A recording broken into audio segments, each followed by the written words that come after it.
อันเว้นประมาณเดือน1 เดือนอันนี้ตอนนี้เอาหอยลงซีมึงแล้วหอยนะมาดีพ่อแม่ป้าลุงจะมารีวิวหลับเทาไปดีทีน้องสิว เฮ็ดนึงแล้วอ่ะเฮ็ดนึงได้มื้ออื่นซื้อเอาเงินจะซื้อมารีวิวเนาะจีบหอยให้นาสาวเพื่อสิเฮ็ดลาบเทาขึ้น2 ตุ่มปวดมุบอยู่สิวก็ได้เอาตัวหน่อยเดี๋ยวไปซื้อมื้ออื่นมาสั่นเอาละ กบบ่นี่แซ่บบ่แซ่บเลยเนาะแซ่บอันนี้เทาลวกแล้วอันนี้หอยมันได้ใส่หอยคิดข้าวล่างล่ะไปเฮ็ดอย่างได้เฮ็ดได้อยู่เนาะอันนี้ก็ซื้อมาให้แล้วนี่ก็ยังใจได้เฮ็ดละเฮ็ดทำใจได้ก็ยังอยากต้มผู้เขาขายเขาก็สิให้เจ้าที่บอกเขาก็จะได้นี่บ่เห็นหน้าบ่เห็นหน้าสบายดีป่ะลุงดูเด้อไผมาทั้งคือเล่นประมาณบางญาติเนาะอ้ายยังมาแต่ก็นี่ครับเป็นเกี่ยวกินถ้าเป็นขนมเกี่ยวข้าวเลยบ่เดี๋ยวกินบ่ได้กินหอยเด้อป่ะลุงบ่ทันอย่านั่งแนวนั้นได้มั้ยโค้งไว้ก็ไว้ใช่ป่ะมากินกันอันนี้กินหอยใส่ลาบเทาเด้อเนื้อบ่แม่นเก็บมาหอยจ่อยแท้หอยจีกันหอยจีจ่อย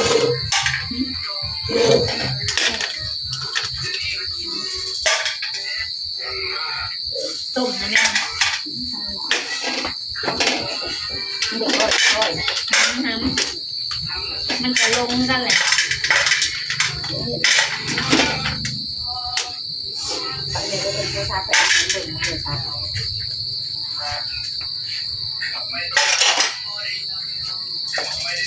หัวเขา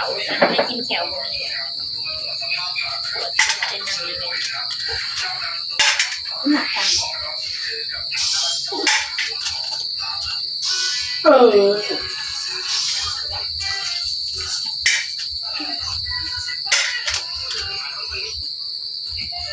ใส่ตัง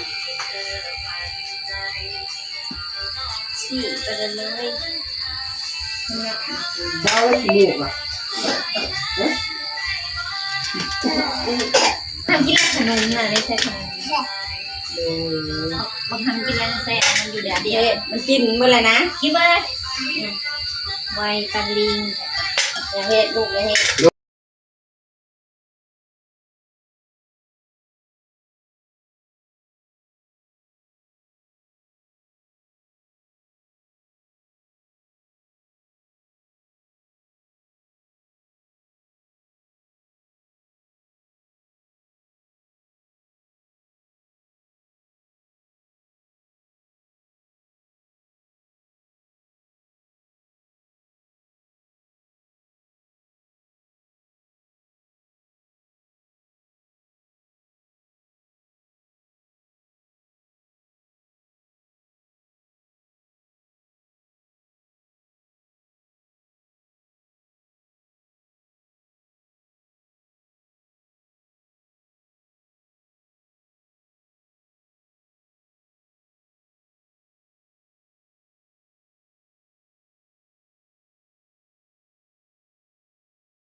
เอาน้ำค่อยนี่นะไป ซอยแล้วค่ะ รอตีไก่เลี้ยงอัดโตบาทเดียวห้องกากาค้าแข่งตัวนึงมันไก่นุ่มตัวนึงมันไก่เผาเนี่ยตรงนี้มันแสนแข่งแล้ว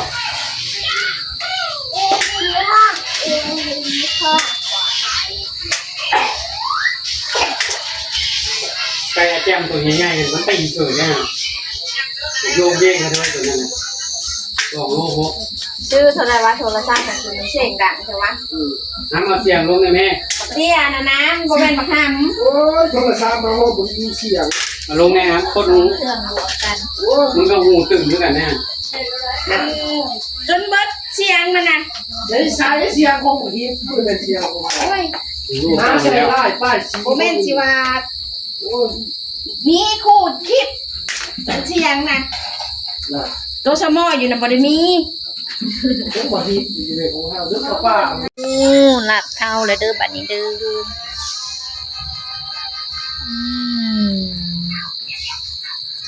อันเว้นประมาณเดือน1 เดือนปลายนี่แหละเนาะ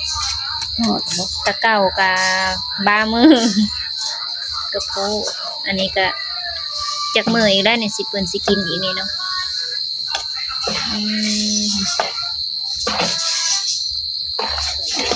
เสียอยู่เด้อ แซ่บเด้อพี่น้องอันนี้มักพริกป่นพริกพงเนาะอยู่พี่เอิญพริกพงพริกขัวอันนี้เขาขัวเนาะ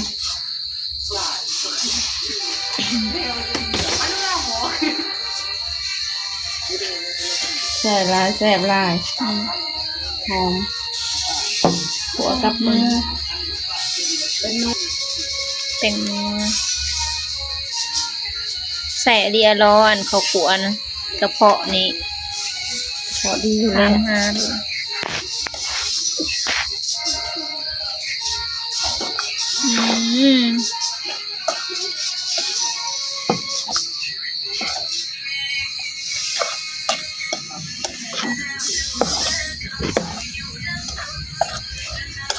เริ่มสิหนาวเลยได้อากาศก็เริ่มเย็นลมวอย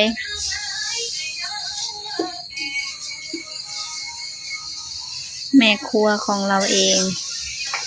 อันนี้ต้มหอยเด้อห้างกระจิ้มแล้วซื้อมากกับหอยเน่าโอ้โหว่าใส่กันบ่เอ้าคือว่ามันเน่าคือบ่ถิ่ม มันก็ต้ม แซ่บบ่แซ่บ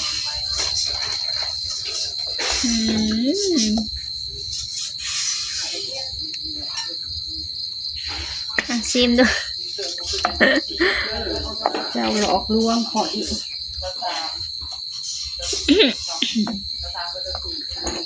มาอ้วนมากเลยมาอ้วนสิชิมบ้าง มาเลยลูก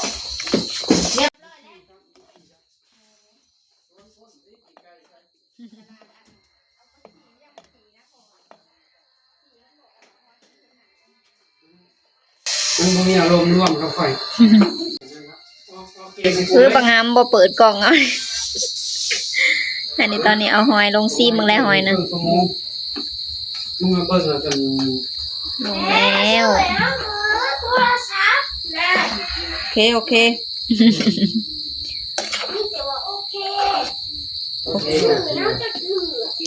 แซ่บๆพี่น้ โอ อง เคแปลว่าหยังสนะ ตกลงสำหรับคลิปลับเท่าก็ขอจบไปเพียงสนิทเด้อ เป็นแบบ อ่ะจวบเบิกสดโกโก้อืม